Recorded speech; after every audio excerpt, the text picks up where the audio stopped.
Namaku Daniel. Aku seorang wirausaha dan mempunyai usaha warung kopi di daerah Sukabumi. Sebenarnya aku bukan asli dari Sukabumi. Asalku dari Minang, Sumatera Barat. Malam ini aku akan berbagi sebuah pengalaman yang pernah aku alami tepatnya sekitar tahun 2023 yang lalu di daerah Sukabumi. Hari itu hari Kamis, malam Jumat di bulan Juli. Aku mengambil libur berjualan karena sudah ada janji dengan teman-temanku untuk pergi memancing. Memancing adalah salah satu hobiku dari dulu. Jadi biasanya setiap 1 bulan sekali aku mengambil waktu libur untuk memancing. Sebelum pergi memancing, biasanya aku pasti mengorek tanah di belakang rumah untuk mencari cacing yang akan dijadikan umpan. Memancing ini adalah salah satu kegiatan dan hobi yang aku sukai. Jadi, apapun pasti kulakukan. Setelah semua perlengkapan mancing siap, aku pun pergi ke tempat pemancingan dengan berjalan kaki, karena jaraknya memang tidak terlalu jauh dari rumahku. Hanya butuh waktu sekitar 15 menit berjalan kaki, dan aku pun sampai di tempat pemancingan.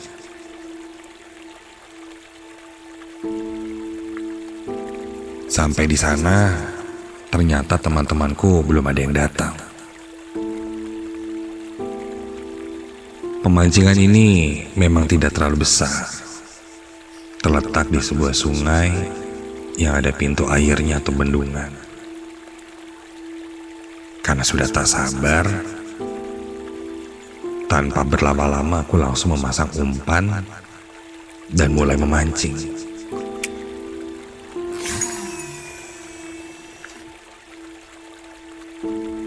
Tak perlu waktu lama dan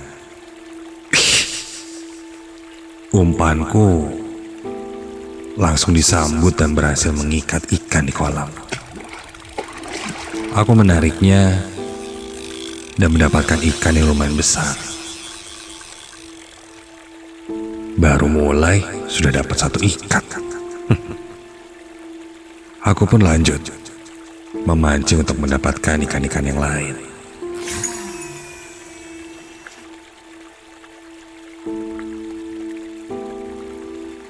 Saking asiknya memancing, waktu pun berlalu. Dan tak terasa sudah maghrib. Bahkan tak kusadari teman-temanku tidak ada yang datang satupun.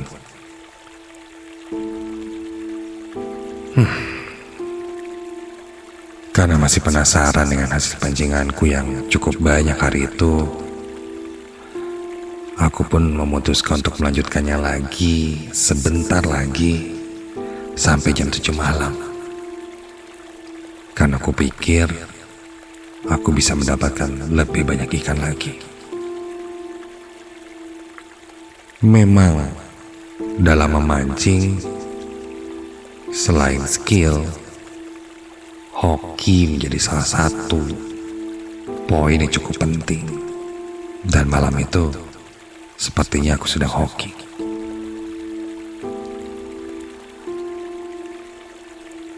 Ini nih yang namanya rezeki. Umpan lancar, gak ada saingan, dapat ikan banyak.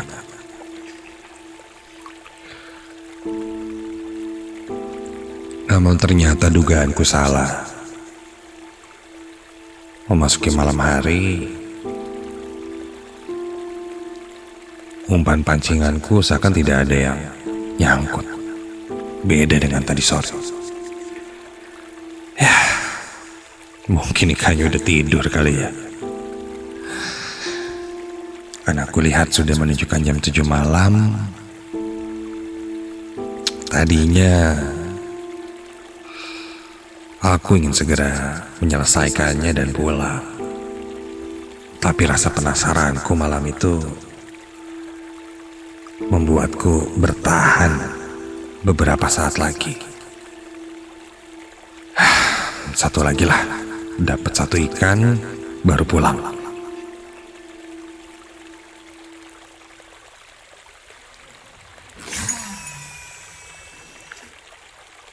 Dan kena nih.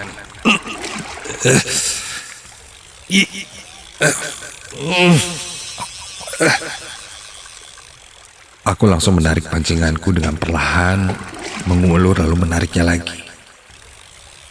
Sepertinya ikannya besar karena tenaganya sangat berat.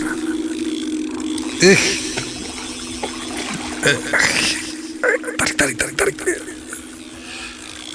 Aku coba tarik dengan sekuat tenaga, namun rasanya sangat berat. Wah, fix ikan gede nih pasti nih. Aku coba tarik ulur terus sampai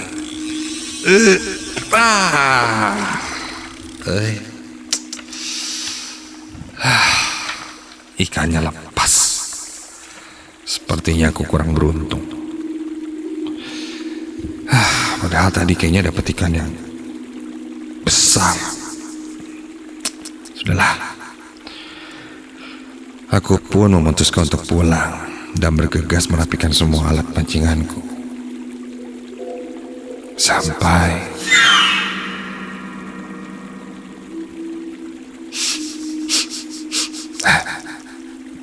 sekelebat aku mencium aroma yang cukup menyengat.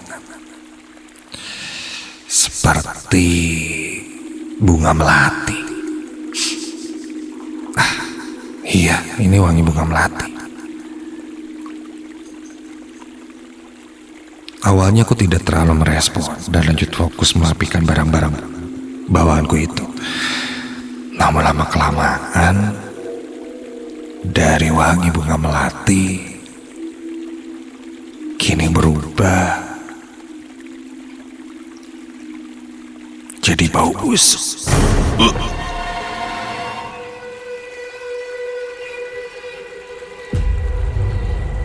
Saking menyengat baunya membuatku ingin muntah. Bau apa nih?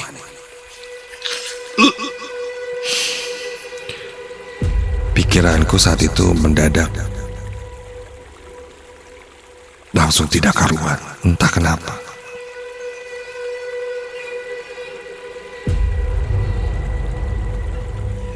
Sampai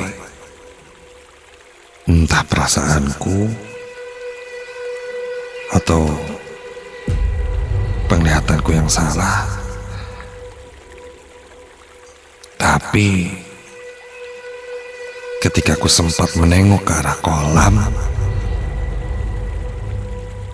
aku sepertinya melihat seorang perempuan berada di pinggir kolam, sedang duduk sambil membasuh rambutnya dengan air yang ada di dalam kolam.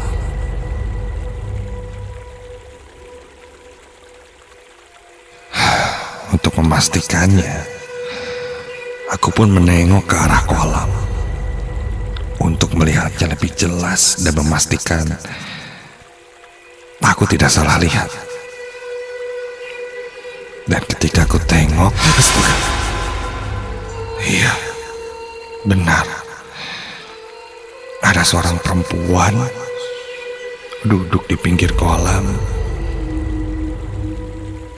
terlihat membasuh rambutnya dengan air dari kolam itu.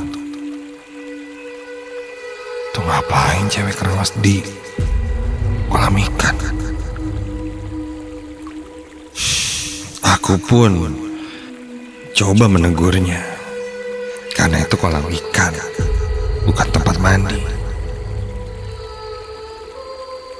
Belum sempat aku mau menegurnya, tiba-tiba handphoneku berdering. Aku pun mengangkatnya. Ternyata itu telepon dari orang rumah yang memintaku untuk segera pulang. Iya. Ya, ntar pulang langsung ya. Siap. Tunggu saja di rumah ya.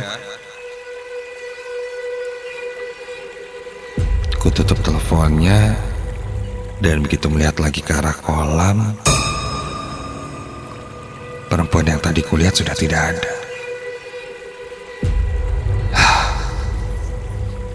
Aneh. Saat itu tidak sedikit pun terfikir olehku hal-hal aneh. Karena perempuan itu terlihat ya seperti perempuan normal saja. Hanya kelakuannya saja yang aneh. Aku langsung bergegas membawa barang-barangku dan pergi dari kolam pancingan itu sampai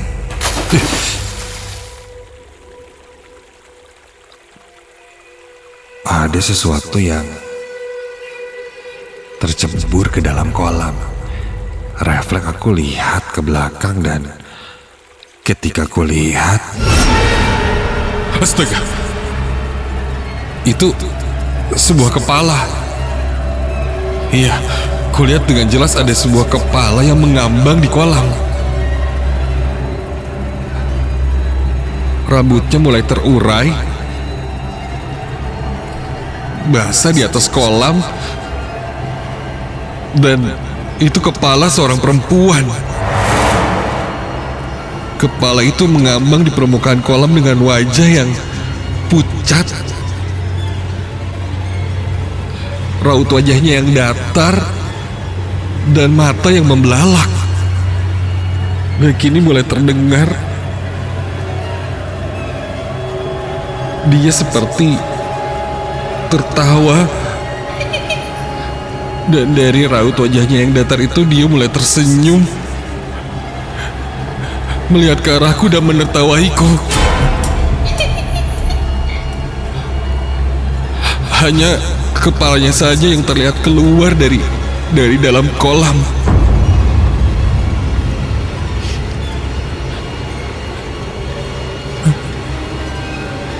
Melihat itu aku langsung berlari sekuat tenaga meninggalkan tempat pemancingan itu.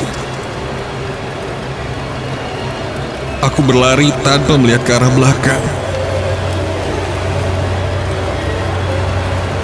Namun suara tertawanya seakan terus mengikutiku dari belakang.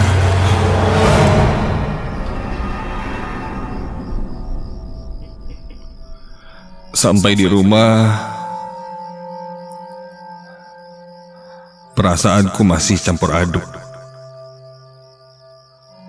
Sosok perempuan itu terlalu jelas terlihat olehku. Bahkan